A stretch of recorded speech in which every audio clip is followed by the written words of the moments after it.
दोस्तों, आपको ये सुनकर बहुत हैरानगी होने वाली है कि ऑन एवरेज आप दिन में अपने फ़ोन को 2600 टाइम टच करते हैं।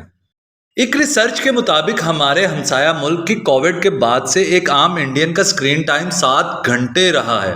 मतलब एक दिन में आप 7 घंटे ऑन एवरेज फ़ोन को देते हो, कभी यूट्यूब या कभी नेटफ्लिक्स या कोई भी सोशल मीडिया का इस्तेमाल करते हुए।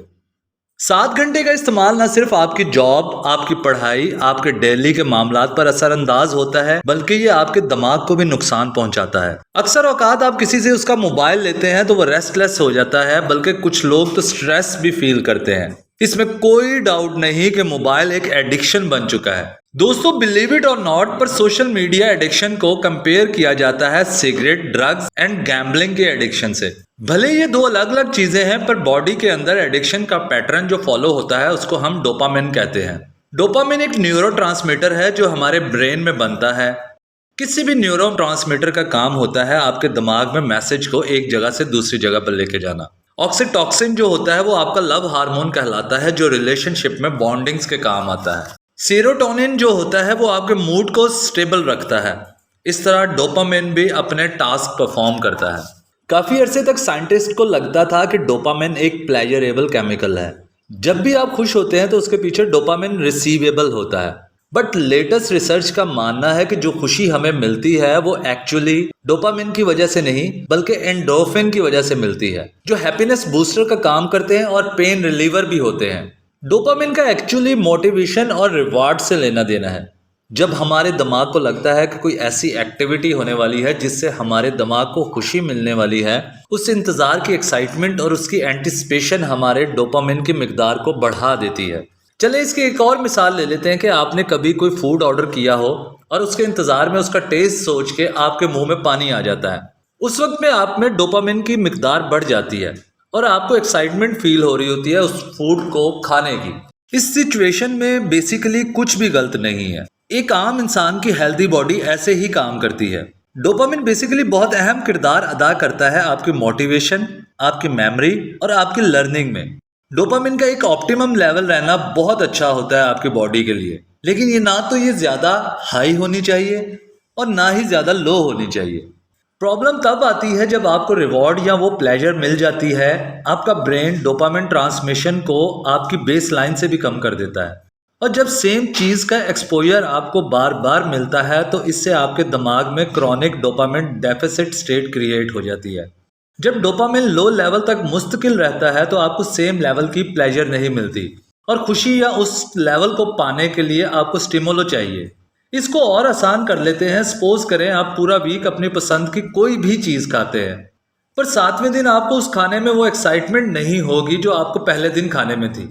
इस कॉन्सेप्ट को साइकोलॉजिकली कहा जाता है हेडोनिक ट्रेडमिल। अब यहाँ सवाल ये बनता है कि जितनी भी एग्जाम्पल्स हैं उन सब में न्यूरोलॉजिकल प्रोसेस है, तो हम हर चीज़ के एडिक्ट क्यों नहीं बन जाते?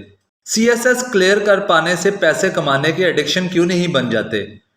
क्यों सिर्फ ड्रग्स या सोशल मीडिया के एडिक्ट हो जाते हैं? तो इसके पीछे बेसिकली दो वजूहात हैं, ease to access and speedy reward. ये दो रिस्क फैक्टर हैं किसी भी चीज से एडिक्ट बनने के लिए।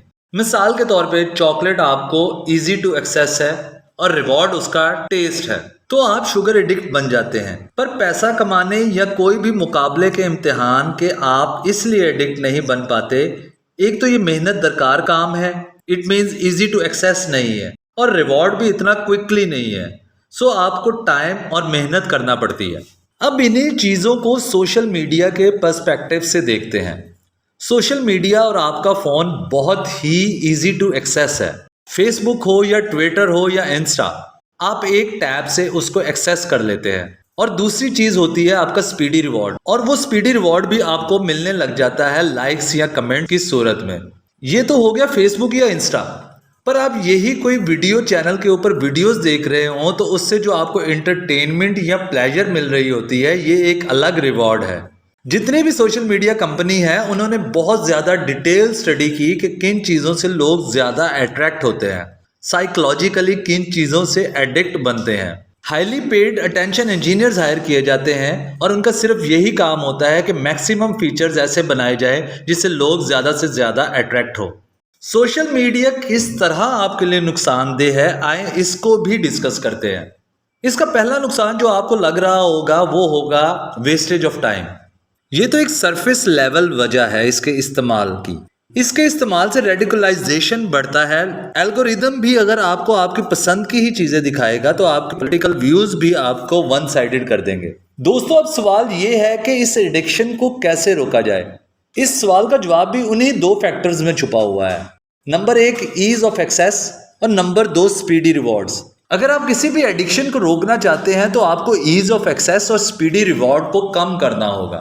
चलें इस प्रैक्टिस को यूं कर लेते हैं कि आप अपने मोबाइल से जितनी भी सोशल मीडिया की एप्स हैं वो रिमूव कर दें।